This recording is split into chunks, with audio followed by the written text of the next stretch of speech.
Hey guys, my name is Katie and I'm a pilot, and I am making this video in my car at work because I want to update you on some things that are happening in the aviation industry right now. Yesterday, I made a video about the state of pilot hiring for March of 2024, and we've actually had a pretty big update as of today, which is March 7th, 2024. So let's get into it. So first of all, the update that I was talking about yesterday in the video was that Southwest Airlines has sent out an email saying that they are not going to be hiring any first officers for the rest of 2024. And because it's only March, people were kind of alarmed by this. We all know that there is a pilot shortage right now, and so people were kind of surprised that one of the biggest airlines is not hiring anymore.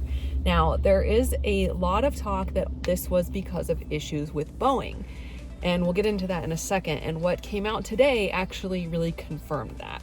So today, the results of that meeting basically are coming out, which is that United Airlines has also stopped pilot hiring. They have directly said that this is because of Boeing issues. Another big thing that happened was that yesterday, a 737 operated by United Airlines out of Houston experienced an engine fire in flight on takeoff and had to return back to Houston. Now, for the general public, the fact that that engine had a fire and failed sounds really scary. It is obviously an emergency and it's a bad situation.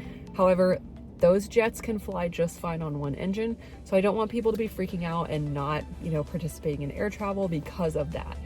Just to kind of keep the panic at bay, the air travel in the United States on the airlines is extremely safe. It is probably the safest in the world.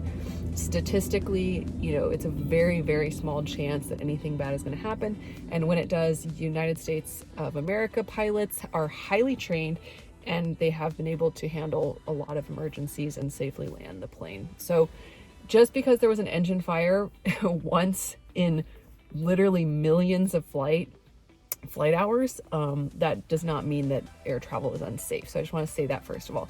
However, the standard of aviation in the US is extremely high for safety. What that means is that when something like this does happen, there's a huge reaction in a positive sense. So the FAA and the NTSB will do investigations, and there have been a couple of Boeing issues. We all saw in the news that the Alaska Airlines door fiasco occurred a couple months ago.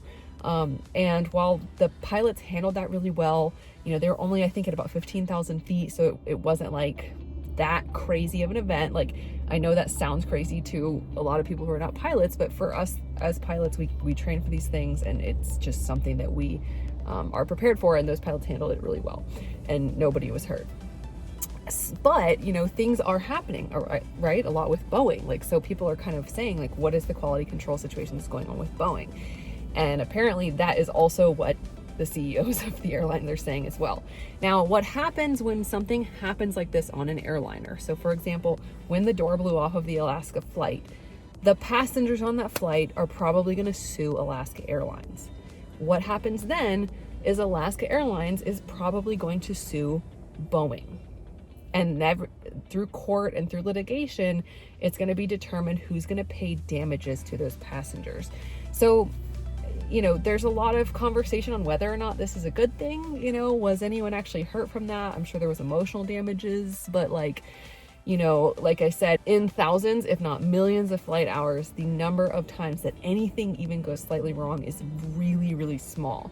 So should we be suing everybody when something does go wrong and the pilots handle it safely? I don't know. But that is basically the background of what is going on right now with these two airlines. Now, Alaska Airlines also operates a lot of Boeing 737s. They are also currently not hiring. So we're seeing this trend throughout the industry, and it's kind of interesting to see that it is actually updating today with United Airlines suspending pilot hiring for who knows how long. So if you have more information on how long, if you work for United or you're a recruiter, put it in the comments, because I'd be really interested to know what's going to happen next.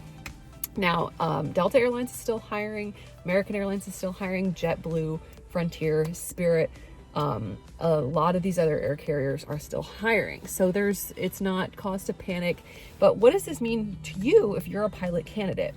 Well, the first thing that I would tell you is, if you don't know yet, aviation is very cyclical. And what that means is it's going to be feast or famine. And throughout your career, expect to be laid off at least once. This is why I am so adamant about preaching, financial options, and I tell people to try to do things debt-free. Now, on that same topic, I just want to give a little bit of a word of advice, or just give you two schools of thought. There are some people that believe you should get through your flight training as fast as possible and take on whatever debt is necessary to do that, so that you can hit like the high point in the industry. Seniority is everything. If you want to be an airline pilot, get in there as quickly as possible and climb through the seniority, and that's going to be the best thing for you. I personally did not want to take on that risk. I am a woman. I want to be a mother at some point. So I didn't want to take on a bunch of debt and then at some point choose to be a stay-at-home mom. So personal decisions for each person and different options. I chose to go through my pilot training without any debt. And I'm really glad that I did, because we have had COVID. We have had all these other kinds of things where hiring has just completely stopped, or there's just not a lot of jobs, and then it comes back up. So this is why I kind of give people options to know that there isn't a route to do it debt-free. I personally did the Light Sport CFI thing. I made an ebook on this. The link is in my profile if that is something that you're more interested in. I have all the rules in there to help you out. So again, I'm just about people making the best decisions for them and having informed consent, and not necessarily taking on $120,000 of school flying loans with like a 12 to 15% interest rate, when they don't realize that there will be random things that happens. Like today, randomly, United and Southwest are no longer hiring, during a pilot shortage. So anyways, this is the big update. I have a lot of connections in aviation. So I will get information generally before other people. So I will post that for you guys and keep everybody in the loop.